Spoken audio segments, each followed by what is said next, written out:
Assalamualaikum warahmatullahi wabarakatuh. Kembali lagi dengan saya Susi Ranasari, NIM 1814080046, jurusan Tadris IPA Fisika BP 18, Fakultas Tarbiyah dan Keguruan UIN Imam Bonjol Padang. Nah, kali ini Susi akan membahas bab 3 metode penelitian dengan dosen pengampu Bu Dr. Milyasari SPD. Teman-teman, kembali lagi dengan saya Susi Ranasari. Nah, kali ini Susi akan menjelaskan materi bab 3 metode penelitian. Nah, Susi akan menjelaskan jenis-jenis penelitian dan desain penelitian. Desain penelitian adalah strategi yang dipilih oleh peneliti untuk mengintegrasikan secara menyeluruh komponen riset dengan cara logis dan sistematis untuk membahas dan menganalisis apa yang menjadi fokus penelitian. Nah, di sini jenis-jenis penelitiannya ada 5. Yang pertama, penelitian eksperimen. Penelitian eksperimen merupakan kegiatan penelitian yang bertujuan untuk menilai pengaruh suatu perlakuan atau tindakan atau treatment pendidikan terhadap tingkah laku siswa atau menguji hipotesis tentang ada tidaknya pengaruh tindakan itu bila dibandingkan dengan tindakan lain. Nah, maka tujuan umum penelitian eksperimen adalah untuk meneliti pengaruh dari suatu perlakuan tertentu terhadap gejala suatu kelompok tertentu dibandingkan dengan kelompok lain yang menggunakan perlakuan yang berbeda. Misalnya, suatu eksperimen dimaksud untuk menilai atau membuktikan pengaruh perlakuan pendidikan atau pembelajaran dengan metode pemecahan soal terhadap prestasi belajar fisika pada siswa SMA, atau untuk menguji hipotesis tentang ada tidaknya pengaruh perlakuan tersebut bila dibandingkan dengan metode pemahaman konsep. Yang kedua yaitu penelitian korelasi.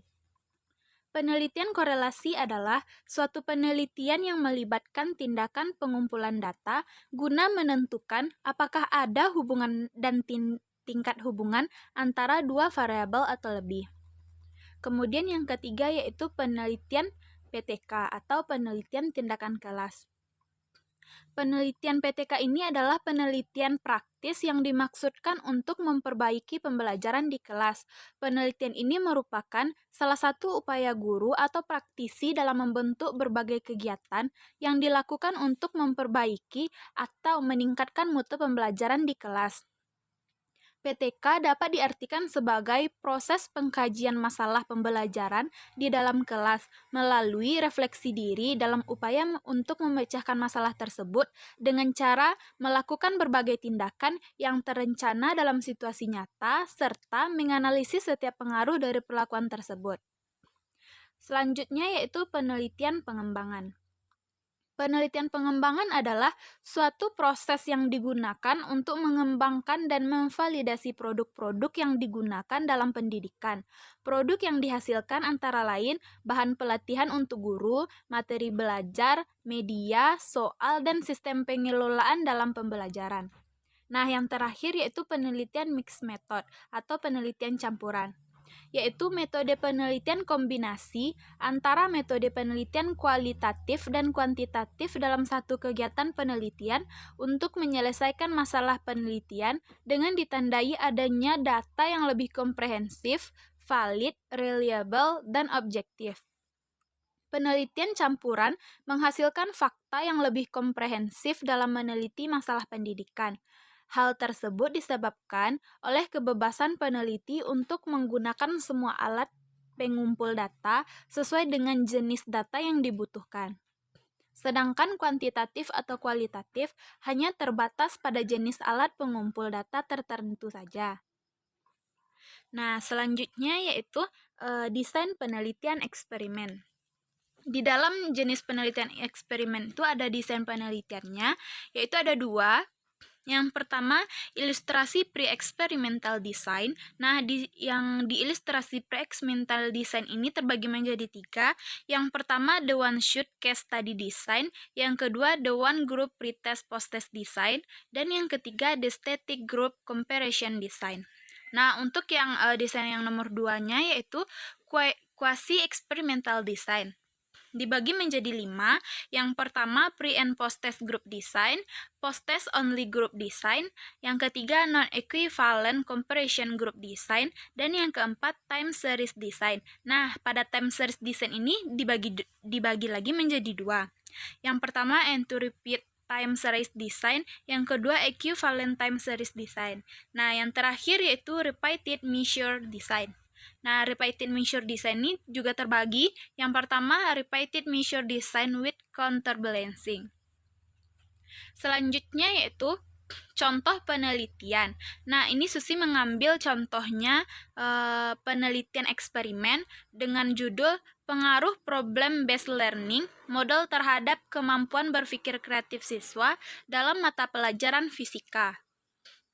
Maka dalam kasus tersebut, apabila dilakukan dengan menerapkan desain pre and post test group design, maka peneliti akan menerapkan langkah-langkah sebagai berikut.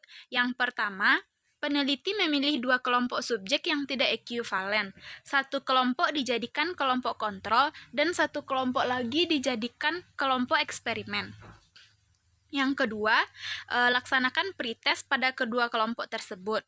Nah, yang selanjutnya, pada tahap ketiga, berikan treatment dalam hal ini adalah model problem-based learning kepada kelompok eksperimen. Yang keempat, setelah selesai langkah ketiga, berikan post-test pada kelompok eksperimen dan kelompok kontrol. Cari beda min kelompok eksperimen antara post-test dan pretest. Hal ini juga dilakukan pada kelompok kontrol. Nah, yang keenam, gunakan metode analisis statistik yang tepat untuk mencari perbedaan hasil langkah sebelumnya, sehingga dapat diketahui hasil dari treatment problem-based learning model. Selanjutnya adalah desain penelitian PTK. Penelitian PTK adalah penelitian tindakan kelas yang diterapkan dalam konteks pembelajaran. Nah, oleh karena itu tidak berlebihan jika dikatakan bahwa langkah-langkah dalam penelitian tindakan kelas dapat mengadopsi sepenuhnya pada langkah-langkah penelitian tindakan. Nah, tahap-tahapnya yang pertama, perencanaan yang diawali dengan refleksi awal atau plan. Yang kedua yaitu tindakan. Yang ketiga, pengamatan atau observation, dan yang keempat adalah refleksi. Selanjutnya, Susi akan menjelaskan apa itu populasi penelitian dan responden penelitian. Nah, untuk populasi penelitian ada 2, yaitu populasi subjek dan populasi responden penelitian. Populasi subjek penelitian adalah keseluruhan subjek penelitian dalam atau dari sesuatu penelitian. Setiap subjek penelitian otomatis menjadi anggota populasi subjek penelitian. Untuk yang kedua, populasi responden penelitian. Nah, yaitu keseluruhan responden penelitian dalam atau dari sesuatu penelitian. Nah, di sini maksudnya setiap responden penelitian otomatis menjadi anggota populasi responden penelitian. Selanjutnya yaitu responden penelitian. Ia adalah seseorang yang diminta untuk memberikan respon atau jawaban terhadap pertanyaan-pertanyaan, baik itu langsung atau tidak langsung, yang diajukan oleh peneliti. Dalam hal penelitian dilakukan dengan menggunakan tes, maka respon penelitian ini menjadi testi atau yang dites. Nah, responden penelitian bisa subjek penelitian, bisa pun orang lain. Selanjutnya, teknik sampel random. Teknik pengambilan sampel atau sampling. Yaitu ada 2, yang pertama probability sampling dan non-probability sampling. Susi akan menjelaskan satu persatu. Apa itu probability sampling? Probability sampling adalah metode pengambilan sampel secara random atau acak.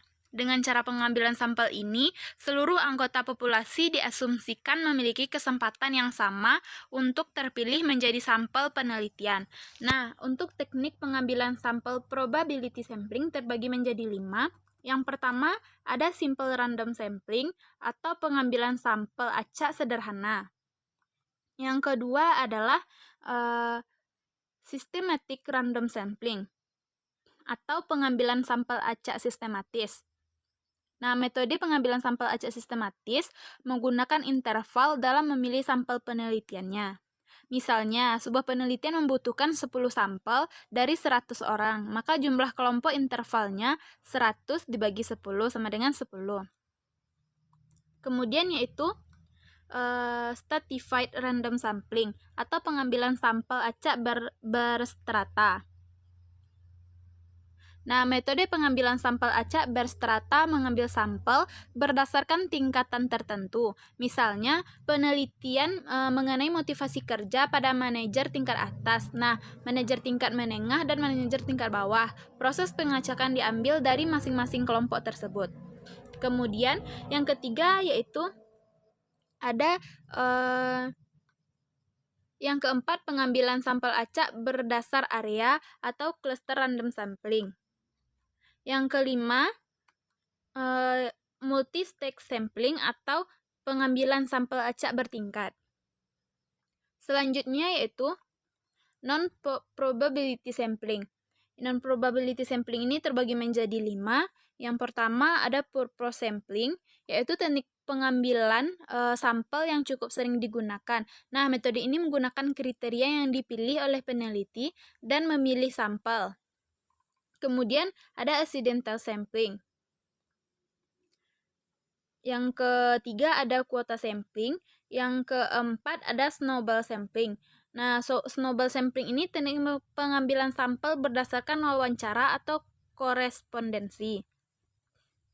Sedangkan accidental sampling tadi, peneliti mengambil sampel yang kebetulan ditemuinya pada saat itu. Selanjutnya yaitu quota sampling. Nah, pada quota sampling ini teknik pengambilannya peneliti mengambil jumlah sampel sebanyak jumlah yang telah ditentukan oleh peneliti. Yang terakhir ada sampel jenuh. Sampel jenuh adalah teknik penentuan sampel yang menjadikan semua anggota populasi sebagai sampel dengan syarat populasi yang ada kurang dari 30 orang. Selanjutnya, variabel penelitian. Variabel penelitian itu ada 3. Yang pertama ada variabel bebas dan variabel terikat. Variabel bebas atau variabel terikat ini biasa disebut independen atau variabel stimulus atau prediktor, dan ada antecedent. Kemudian yang nomor 2 yaitu variabel aktif dan variabel atribut. Yang ketiga ada variabel kontinu dan variabel kategori. Selanjutnya teknik pengumpulan data. Pada satu proses penelitian, teknik pengumpulan datanya itu ada 4. Yang pertama ada observasi atau pengamatan, yang kedua ada interview atau wawancara, yang ketiga ada kuesioner atau angket, dan yang keempat ada dokumen. Nah, selanjutnya teknik pengolahan data secara deskriptif. Di sini terdapat teknik pengolahan datanya itu 3 cara. Yang pertama ada editing. Nah, editing ini adalah pengecekan atau pengoreksian data yang telah dikumpulkan karena kemungkinan data yang masuk atau data terkumpul itu tidak logis dan meragukan. Yang kedua, coding. Coding itu adalah pemberian atau pembuatan kode-kode pada tiap-tiap data yang termasuk dalam kategori yang sama. Yang terakhir ada tabulasi. Nah, tabulasi ini membuat tabel-tabel yang berisikan data yang telah diberikan kode sesuai dengan analisis yang dibutuhkan. Selanjutnya adalah prosedur penelitian. Nah, prosedur penelitian ini ada 11. Yang pertama, mengidentifikasi dan merumuskan masalah. Yang kedua, melakukan studi pendahuluan. Yang ketiga, merumuskan hipotesis. Yang keempat, mengidentifikasi variabel dan definisi operasional variabel. Nah, yang kelima, menentukan rancangan dan desain penelitian. Yang ketujuh, menentukan dan mengembangkan instrumen penelitian. Selanjutnya, menentukan subjek penelitian, melaksanakan penelitian, kemudian melakukan analisis data, dan merumuskan hasil penelitian dan pembahasan, kemudian menyusun laporan penelitian, dan melakukan diseminasi. Nah, sekian materi pada bab 3 ini. Assalamualaikum warahmatullahi wabarakatuh.